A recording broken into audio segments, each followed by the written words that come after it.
Ode on Melancholy by John Keats, by Elizabeth Gaffney, an Intro to Literature.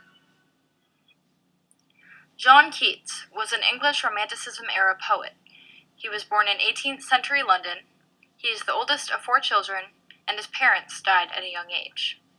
He became a licensed apothecary, but he wrote poetry instead of practicing this licensed profession. Shocker, right? Ode on Melancholy was published in his 3rd volume of poetry, along with his other 2 odes. He died in 1821 at 25 years old due to tuberculosis.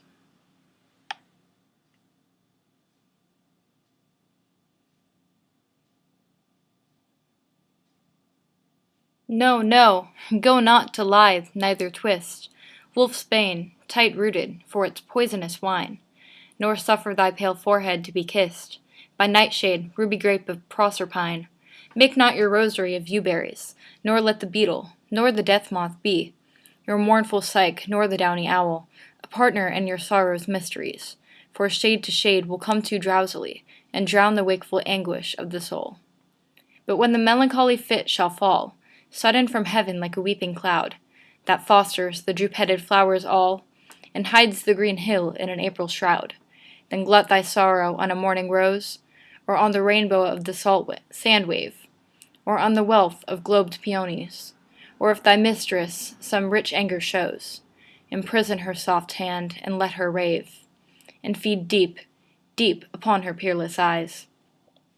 She dwells with beauty, beauty that must die, and joy, whose hand is ever at his lips, bidding adieu, in aching pleasure nigh, turning to poison while the bee-mouth sips. Aye, in the very temple of delight, veiled melancholy has her sovereign shrine, though seen of none save him, whose strenuous tongue can burst joy's grape against his palate fine. His soul shall taste the sadness of her might, and be among her cloudy trophies hung.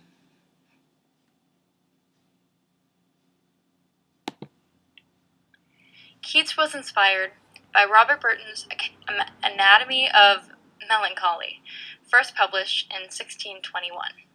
Keats wrote this poem not long after the American Revolution of 1776 and the French Revolution in 1789. This poem, along with his 2 other odes, Ode on a Grecian Urn and Ode to a Nightingale, were written during a period when Keats thought he would soon be ending his writing career. These hardships caused a great deal of sadness to reflect in this poem. Figures of speech. Alliteration, allusion, and personification are all figures of speech apparent in this poem. Starting with alliteration. This is the repetition of certain letters or sounds in a line or stanza. For example, in line 1, we have no, no, go not to leave, neither twist. In this, the letter N repeats. Lines 9 and 10. For shade to shade will come to drowsily and drown the wakeful anguish of the soul. The sounds sh and dr repeat. Allusions. These mostly occur in the first stanza. It is worth noting that this poem is strongly influenced by Robert Burton's The Anatomy of Melancholy, which I have mentioned earlier.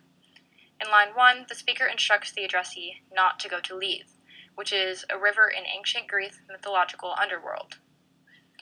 The mention of the rosary in line 5 is a brief allusion to Christian traditions.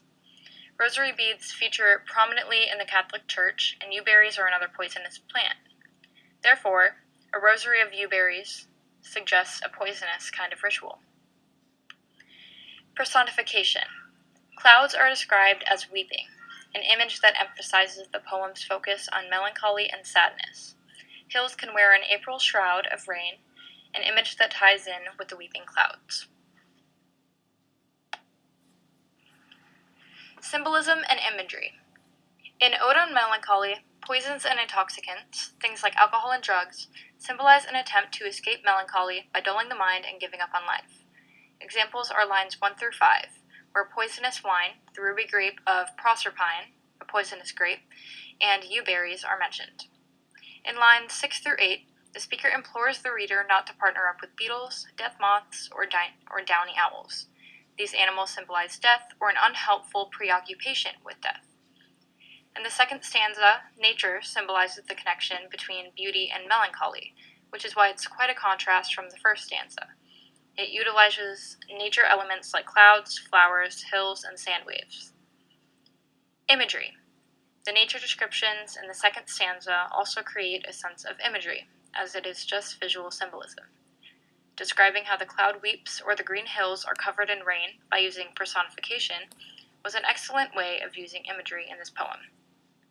The third stanza might be thought of as taking place in that Temple of Delight, a mythological space where the gods and goddesses of beauty, joy, pleasure, and melancholy mingle.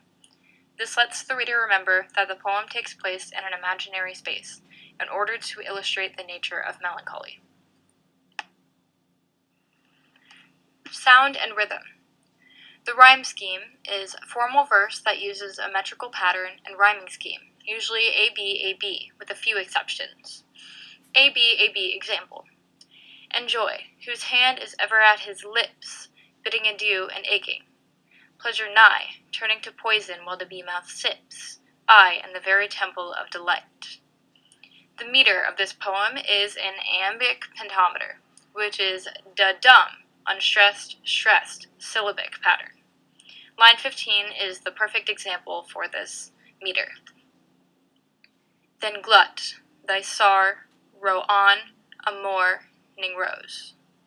So there's more emphasis on the second part of the word than the first. The speaker views the melancholic state, the wakeful anguish of the soul, as something to be embraced rather than drunk or drugged away. The speaker wishes to feel the sadness that lingers in the air, which is why they are against reckless, self-destructive behavior. Besides this, the speaker's identity is unknown. These are the two Gothic terms that I have recognized as a part of this poem: melancholia and entrapment. Melancholia is the subject of the poem, meaning the feeling of immense sadness.